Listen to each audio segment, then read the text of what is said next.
नमस्कार दोस्तों, मैं हूं पादरी मोजेस लुगुन। आप सबों का मैं स्वागत करता हूं। परमेश्वर का धन्यवाद करता हूं इस समय के लिए। आइए हम प्रार्थना करें। पवित्र से नाम का यहोवा परमेश्वर, हम तेरा धन्यवाद करते हैं इस सुंदर समय के लिए। धन्यवाद देते हैं तेरे आशीषों के लिए, तेरे वचन के लिए। जैसे हम प्रकाशित वाक्य 10 अध्याय पर हम चर्चा करेंगे, तू हमारे साथ हो, अगुवाई कर, ताकि हम इसमें जो सच्चाई है उसको हम लोगों को समझा सकें और वे समझकर आशीषित हो सकें। इस विनती को यीशु मसीह के नाम से मांगते हैं, सुन और ग्रहण कर, आमीन। तो आइए हम लोग प्रकाशित वाक्य 10 अध्याय पर हम चर्चा करेंगे। और ये चैप्टर जो है बहुत ही विशेष है। इसमें कई एक चीज़ हम लोग पाते हैं। इस स्वर्गदूत को पहचानना है हम लोगों को, जो 10 अध्याय का शुरू में जो स्वर्गदूत के बारे में कहा है उसको हम लोग को पहचानना है। उसके बाद छोटी पुस्तक उसमें क्या संदेश है उसको हम लोग जानेंगे कि उस छोटी पुस्तक को क्या पुस्तक है और उसमें क्या संदेश है, उसको हम लोग देखेंगे। आप लोग वीडियो को अंत तक देखें ताकि आपको संदेश समझ में आए। तो आइए हम लोग देखेंगे। आरंभ में कहता है, फिर मैंने एक और शक्तिशाली स्वर्गदूत को बादल ओढ़े हुए स्वर्ग से उतरते देखा। ये कौन देख रहा है? यूहन्ना। कहाँ पर है यूहन्ना? इस समय जो है पतमोस टापू में है और वहाँ पर परमेश्वर उसको दर्शन दे रहा है। वही चीज़ यहाँ पर देख रहा है यूहन्ना। स्वर्गदूत को उतरते देखा, उसके सिर पर क्या है? मेघ धनुष था, बोलता है। उसका मुंह कैसा है? सूर्य के समान और उसके पांव आग के खंभे के समान थे। जब हम लोग आग के खंभे के बारे में हम लोग सुनते हैं तो हमें याद आती है जैसे इस्राएली लोग मिस्र से यात्रा कर निकल रहे थे मरुभूमि में, रेगिस्तान में। तो उस समय दिन को बादल छा देता था, बादल, और रात को जो है आग का खंभा और उनको अगुवाई करता था। तो बादल सूरज की धूप से बचने के लिए बादल छाया देता था, और रात को जो है रोशनी के लिए आग का खंभा। तो ये यीशु मसीह को दर्शाता है। तो यहाँ पर जो स्वर्गदूत के बारे में जिक्र है वो यीशु मसीह खुद है। और वो स्वर्गदूत जो है बड़े शब्द से चिल्लाया। उसका एक पाँव समुद्र पर, एक पाँव पृथ्वी पर रख के जो है खड़ा है। एक पैर समुद्र पर रखा है और एक पैर पृथ्वी पर।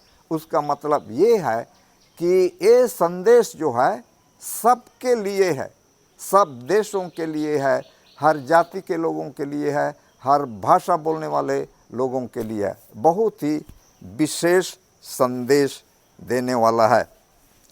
तो आइए हम लोग आगे देखते हैं। तो उसके हाथ में एक छोटी सी खुली हुई पुस्तक थी, बोलता है। और जैसे गर्जन के 7 शब्द सुनाई दिए, जब 7 गर्जन के शब्द सुनाई दे चुके तो मैं लिखने पर था, पर मैंने स्वर्ग से यह शब्द सुना, जो बातें गर्जन के उन 7 शब्दों से सुनी है उन्हें गुप्त रख। तो यूहन्ना जो है लिखने वाला था। उसमें जो संदेश सुना उसको लिखने वाला था, लेकिन फिर स्वर्ग से आवाज़ आती है, मत लिख, गुप्त रख बोलता है। तो उसके बाद हम लोग देखते हैं कि उसको गुप्त रखता है। उसके बाद 5 पद में कहता है, जिस स्वर्गदूत को मैंने समुद्र और पृथ्वी पर खड़े देखा था, उसने अपना दाहिना हाथ स्वर्ग की ओर उठाया, स्वर्ग की ओर उठाया, और कहता है, और जो युगानुयुग जीवता है, और जिसने स्वर्ग को और जो कुछ उसमें है, और पृथ्वी को और जो कुछ उस पर है, और समुद्र को और जो कुछ उसमें है सृजा, उसी की शपथ खाकर कहा, अब तो और देर ना होगी। तो यीशु मसीह जो है अपना दाहिने हाथ ऊपर उठा के परमेश्वर पिता का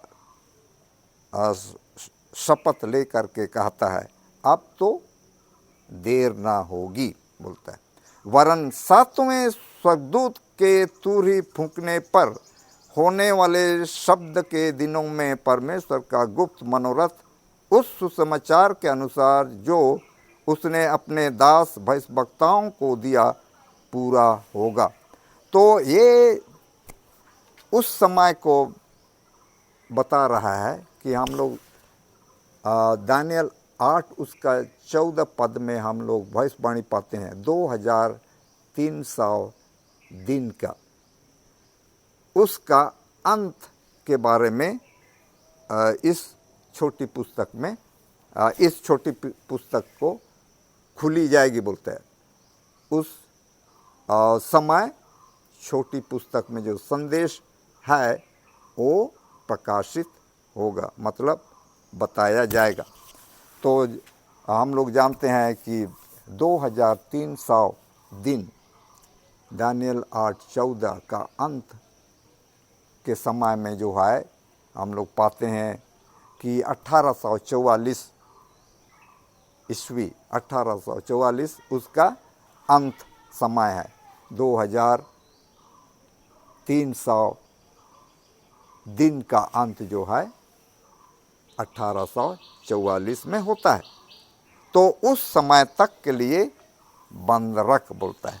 और हम लोग जानते हैं कि 3 स्वर्गदूतों का संदेश 1840 आसपास से जो है प्रचार करना आरंभ हुआ, और उसी दरमियान हम लोग पाते हैं कि एडवेंट मूवमेंट आरंभ हुआ 1844 आसपास। एडवेंट मूवमेंट मतलब यीशु मसीह का दूसरा आगमन का प्रचार होने लगा विलियम मिलर के जरिए से।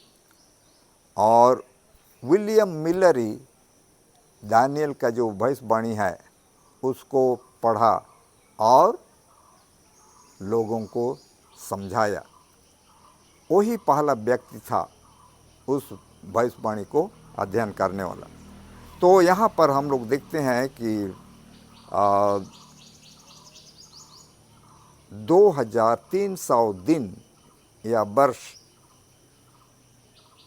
का अंत जो है 1844 में होता है। और उससे पहले जो है स्वर्गदूत 3 स्वर्गदूतों का संदेश प्रचार किया जाता है, अंतिम वार्निंग संदेश जिसको हम लोग बोलते हैं।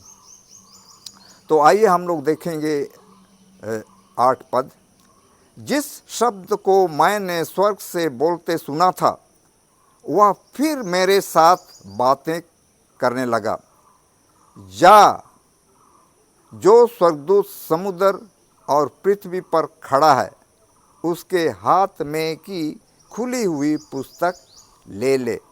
तो यहाँ हम लोग पहचान लिए कि उस स्वर्गदूत को जो समुद्र और पृथ्वी पर खड़ा है उसको हम लोग पहचान लिए कि वो यीशु मसीह है। तो यीशु मसीह के साथ पास ही एक छोटी पुस्तक है, उसके हाथ में छोटी पुस्तक है और वो खुली हुई है। तो यूहन्ना स्वर्ग से आवाज़ सुनता है, जाओ उसके पास है, उसके पास जाओ जिसके हाथ में खुली हुई छोटी पुस्तक है, उससे ले लो कहता है। तो उसके बाद यूहन्ना कहता है कि मैंने स्वर्गदूत के पास जाकर कहा, यह छोटी पुस्तक मुझे दे। उसने मुझसे कहा, ले इसे खा ले, या तेरा पेट कड़वा तो करेगी पर तेरे मुंह में मधु सी मीठी लगेगी। तो स्वर्गदूत कहता है कि ले लो, इसको खाओ। उसका मतलब ये है कि इसको पढ़ो और समझो, पढ़ो और समझो, और मुंह में जब खाओगे क्या होगा, मुंह में मीठा तो लगेगा लेकिन पेट में कड़वा हो जाएगा। तो ये बात जो है हम लोग 1844 में जो घटना हुई, जो कि विलियम मिलर के अध्ययन के अनुसार 1844 अक्टूबर 22 को यीशु मसीह आएगा, ये प्रचार किया गया।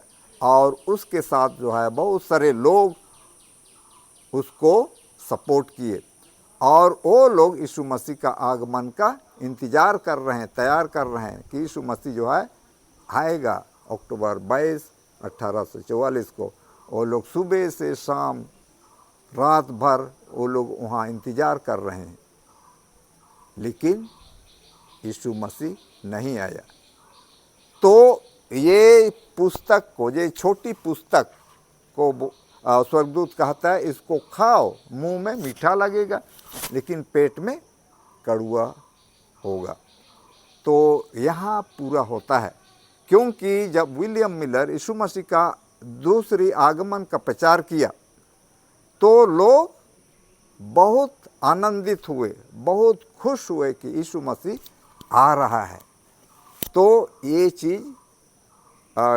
चीज़ दिखा रहा है कि जब उस छोटी पुस्तक को खाता है तो क्या होता है, मीठा। तो जैसे लोग यीशु मसीह का आगमन के बारे में सुने तो आनंद हुए, बहुत खुश हुए, लेकिन जब नहीं आया तो क्या हो गया, कड़वा हो गया। तो ये चीज़ यहाँ पर हम लोग पूरा होते देख रहे हैं। ये बस बने उस दिन जो है क्या हुआ, 1844 में जो है यीशु मसीह पवित्र स्थान से महापवित्र स्थान में प्रवेश किया। स्वर्गीय मंदिर में यीशु मसीह पवित्र स्थान से महापवित्र स्थान में प्रवेश किया और बिछुआई का काम आरंभ हुआ 1844 में। इन्वेस्टिगेटिव जजमेंट जिसको हम लोग बोलते हैं, ये आरंभ हुआ। उसके बाद अब हम लोग देखेंगे आगे 10 पद में हम लोग देखेंगे, अतः मैं वह छोटी पुस्तक उस स्वर्गदूत के हाथ से लेकर खा गया। वह मेरे मुंह में मधु सी मीठी तो लगी, पर जब मैं उसे खा गया तो मेरा पेट कड़वा हो गया। तब मुझसे यह कहा गया, तुझे बहुत से लोगों और जातियों और भाषाओं और राजाओं के विषय में फिर भविष्यवाणी करनी होगी। तो जी हाँ, तो यहाँ पर हम लोग देखते हैं कि जब यीशु मसीह नहीं आया उस दिन, तो बहुत सारे लोग जो हैं, जो उस झुंड में थे, बहुत सारे लोग अपना विश्वासी छोड़ दिए, नास्तिक बन गए, और कुछ लोग जो हैं फिर अपने अपने चर्चों में गए। उनको निष्कासित किया गया था मंडली से, लेकिन वो लोग फिर अर्जी विनती करके जो है फिर उनको अपने चर्चों में ले लिया गया। तो एक छोटा झुंड रह गया, छोटा झुंड रह गया, और ये झुंड फिर से पवित्र शास्त्र को अध्ययन करने लगे। जैसे यहाँ कहता है, तुझे बहुत से लोगों और जातियों और भाषाओं और राजाओं के विषय में फिर भविष्यवाणी करनी होगी। यहाँ पर यूहन्ना को कहने लगा कि और भविष्यवाणी करनी होगी, अध्ययन करने होगी, और लोगों को सुनाना होगा। और ये छोटा झुंड जो है फिर प्रार्थना पूर्वक बाइबल अध्ययन करने लगे और परमेश्वर से प्रार्थना करने लगे। तो वो लोग समझ गए कि यीशु मसीह का आगमन जो है भविष्य में है। लेकिन उस दिन जो है एक घटना हुआ, वो घटना है बिछुआई का काम आरंभ हो गया। इन्वेस्टिगेटिव जजमेंट आरंभ किया यीशु मसीह स्वर्गीय मंदिर में।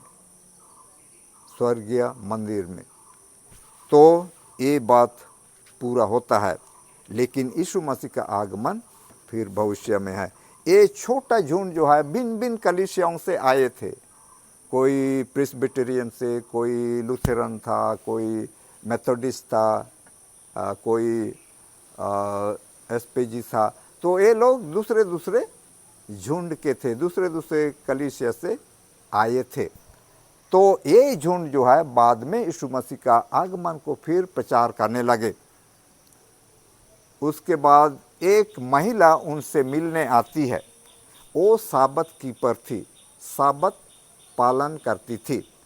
उनका नाम था रेचल ओक।